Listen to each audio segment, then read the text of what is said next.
So this was my third book, and it is actually my best-selling book, Money Mind.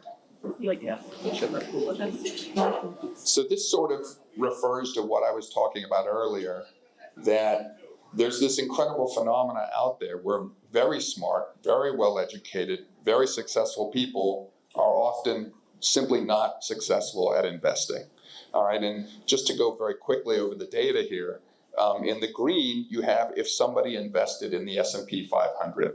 So this is someone who invested in one exchange, the stock market, and then they went to the beach for the next 30 years. That's what you have to do to be successful with this S&P 500. You have to do nothing, right? And a tremendous number of people, the average person actually did worse than if they just invested and did nothing, right? So you can see the orange is what the average investor achieves. Yep. The green is if they invested and then forgot that they owned it and just did nothing. And you can see over long periods of time, 20 years, they underperform passive market by at least 1%. So 1% really doesn't sound like that much, but over the years, 1% compounds. And you can see the S&P 500, so if you just bought an exchange-traded fund and never looked at it again, versus if you're the average investor that's very actively involved, that underperformance over 20 years, it could amount to many hundreds of thousands of dollars that people are missing out on. And why are they missing out? Well, they trade too much. That people are very into the idea that they need to do things to their portfolio. But what this data will show you is that unless you're a trading genius, it's a very thin margin of error. If you missed just the top 10 days, right, your performance is way lower than if you just did nothing, right? And the more good days you miss, if you only miss 20 days over a 20-year period. So if you miss 20 days over a 20-year period, you're only going to achieve about 20% of what you should be achieving. Right? So why do people trade so much? Why are they always trading and trading? There's a number of reasons. One reason is a simple misunderstanding about what a stock is altogether, right? So this is an example where vocabulary is very important. So what is an equity? Equity means ownership. What is stock? Stock is shares of a stock in a company that you own. So a stock merely represents ownership in a company. I'm an owner in Apple. I'm an owner in Google. Probably a lot of you are too, right?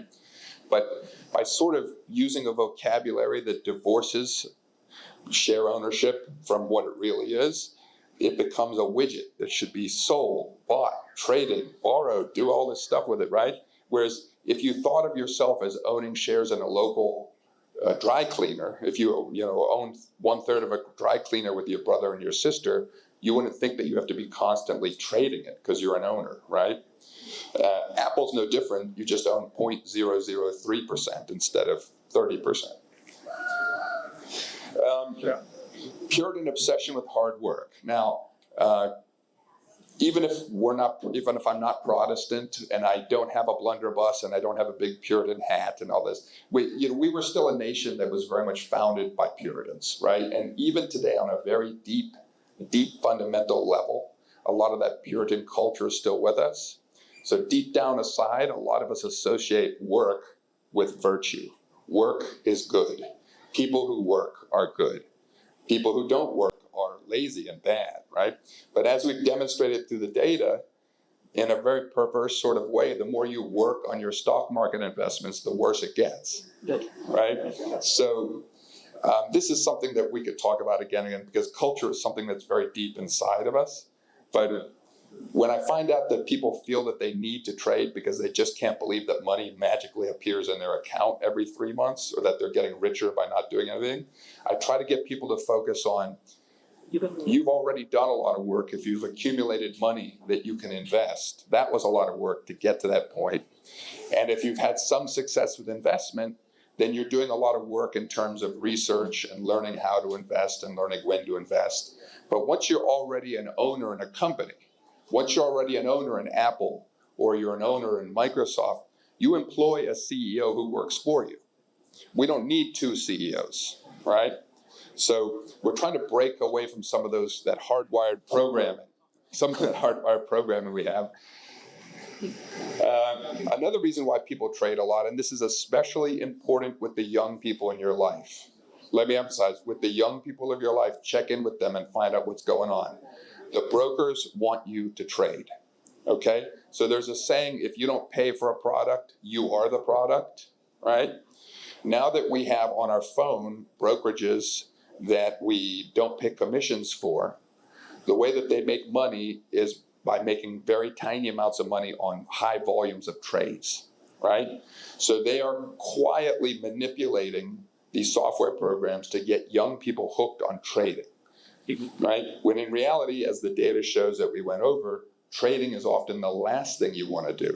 So what's best for you is often to hold on and think as a long-term owner, but what's best for E-Trade or what's best for Charles Schwab is for you to be constantly trading, right? So just be aware that they may have an agenda that really doesn't benefit you. People trade a lot because they're bored.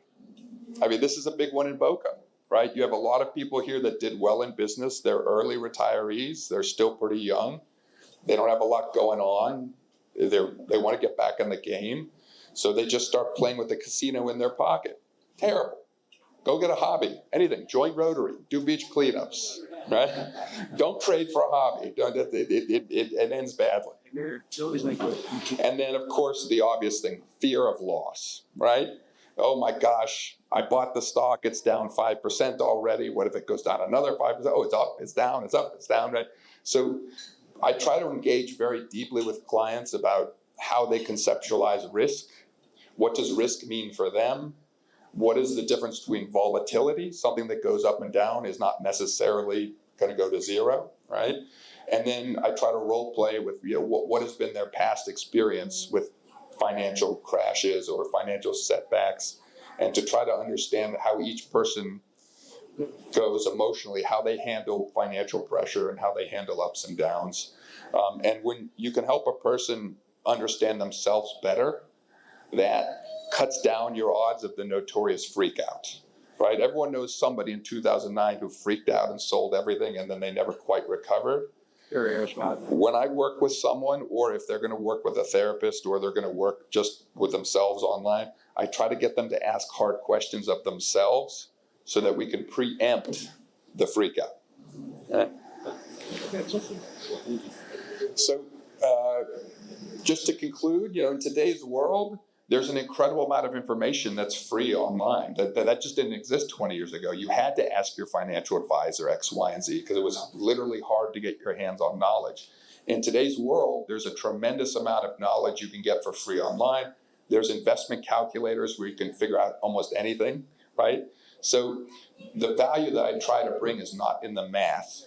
The value that I try to bring is really getting to know clients, and to understand their feelings about money, which then influences their actions about money, which then influences their results, right?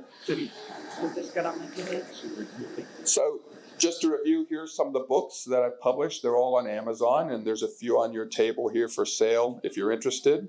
But this is my first baby, which is like my miracle baby because I thought nobody would buy it, and people bought it.